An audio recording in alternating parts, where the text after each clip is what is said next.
পীরগঞ্জে জাঁকজমকপূর্ণ উল্টো রথযাত্রা পালিত। পীরগঞ্জে বিপুল উৎসাহ উদ্দীপনায় পালিত হলো শ্রী শ্রী জগন্নাথ দেবের উল্টো রথযাত্রা।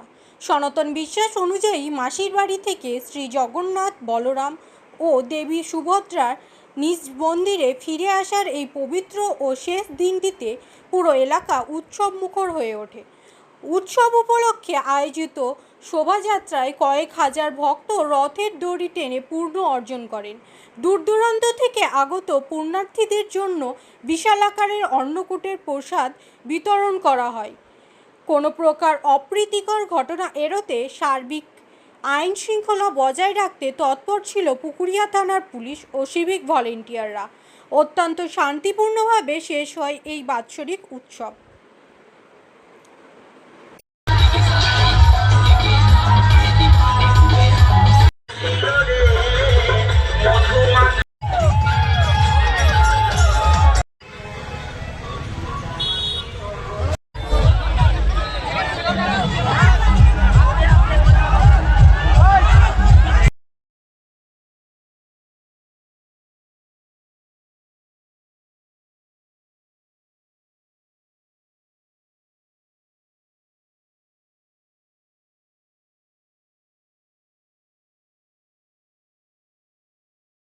তো সকল রাজ্যবাসীকে উল্টো রথযাত্রার জন্য আন্তরিক শুভেচ্ছা আর শুভকামনা।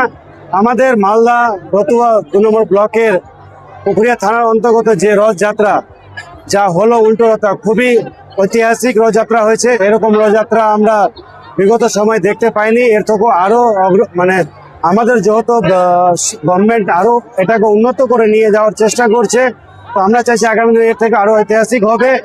আমাকে পীরগঞ্জ কমিটি ইনভাইট করে এসেছিলাম, আমি আমাকে ভালো লাগলো। এর থেকে আনন্দ আমার আর জায়গা নাই।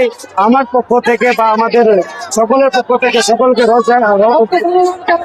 ভক্ত সমান কয়েক 10,000 প্লাস ভক্ত সমাগম ছিলেন আজকে।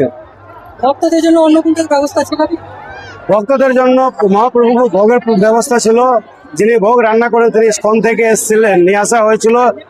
সবার যত চেষ্টা হয়েছে সবাইকে যাতে ভোগ পর্যাপ্ত পর্যন্ত পৌঁছে দেওয়ার ব্যবস্থা কমিটি করেছিল। খুবই ভালো করেছে Pirganj committee and puja committee. প্রশাসনের উদ্দেশ্যে কি বলবো, থানা আমাদের ওসি সাহেব যা করেছেন খুবই অকল্পনীয় প্রশাসনিক ব্যবস্থা আছে। কোনো রকম কোনো গন্ডগোল নাই। প্রত্যেক এলাকায় পুকুরিয়া থানাতে খুবই সুষ্ঠুভাবে পরিচালিত হচ্ছে। আপনার নাম? আমার নাম প্রীতম চৌধুরী।